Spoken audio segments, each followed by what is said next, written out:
আসসালামু আলাইকুম রাহমাতুল্লাহ। সম্মানিত দর্শক ও শ্রোতা, আজ আপনাদেরকে জানাবো একটা আতরের মাঝে যেকোনো রকমের আতরের মাঝে আল্লাহ পাক রব্বুল আলামিন একটা নাম পড়ে ফু দিবেন। ফু দিয়ে আপনি যে কি উপকার পাবেন, অনেকেই কান্নাকাটি করে। আপনি আজ সেই উপকারটাই পাবেন। একটা ছোট্ট আমল কিন্তু আপনি অনেক বড় উপকার পাবেন। হ্যাঁ, আমি ২ টা আমলের কথা বলব ইনশাআল্লাহ। দেখুন এর ১ নাম্বারটা হলো আ আমলে কোরআনী নামক গ্রন্থে কিন্তু আশরাফ থানভী রহমাতুল্লাহ আলাইহি কিন্তু এই বিষয়টা লিখেছেন। যদি কোনো স্ত্রীলোক বা কোনো মহিলা যদি তার অবাধ্য স্বামীকে যদি বাধ্য করতে চায়, হ্যাঁ? যেমন স্বামী তাকে ভালোবাসে না, হুম? এমন যদি হয় তাহলে একটা আতরের শিশি নিবে। আতরের শিশি সামনে নিয়ে ৩০০০ বার পড়বে আল্লাহ পাকের একটি নাম। ইয়া ওয়াদুদু, ইয়া ওয়াদুদু, ইয়া ওয়াদুদু ৩০০০ পড়বে।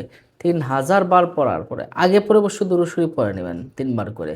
৩ বার দুরূদ শরীফ পড়ার পরে ৩০০০ বার ইয়া ওয়াদুদু, ইয়া ওয়াদুদু নিশ্চয়ই বুঝতে পারছেন? ইয়া ওয়াদুদু পরে আবার দুরূদ শরীফ পড়ে আতরের উপরে একটা ফু দিবেন।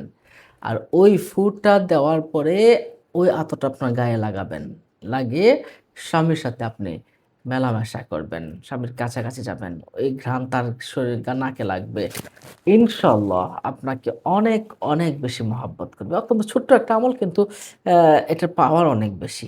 ইয়া ওয়াদুদু নামে যে কি পাওয়ার রয়েছে আপনি কল্পনাও করতে পারবেন না। আপনি সে ৩০০০ বার ইয়া ওয়াদুদু পাঠ করে আতরের মাঝে ফু দিবেন, আতরটা শরীরে লাগাবেন, মেলামেশা করবেন, স্বামীর কাছে যাবেন। ইনশাআল্লাহ এটা একটা ভালো হবে ইনশাআল্লাহ। যদি কারো সাথে বন্ধুত্ব করতে চান, কারো সাথে বন্ধুত্ব স্থাপন করতে চান ৭৫ বার আপনি ইয়া ওয়াদুদু ৭৫ বার ইয়া ওয়াদুদু পাঠ করে কোনো খাবারের ভিতরে ফু দিবেন। আগে পরে আপনার আগে পরে আপনি দুরূদ শরীফ পড়ে নেবেন ৩ বার করে। হ্যাঁ, ৭৫ বার ইয়া ওয়াদুদু পাঠ করে খাবারের উপরে ফু দিবেন। ইনশাআল্লাহ আপনাদের বন্ধুত্বটা গাঢ় হবে। সম্মানিত দর্শক ও শ্রোতা আজ এ পর্যন্ত অন্য মুমিন মুসলমানকে জানাতে শেয়ার করে দিন। পরবর্তী ভিডিও পেতে চ্যানেলটিকে সাবস্ক্রাইব করে রাখুন।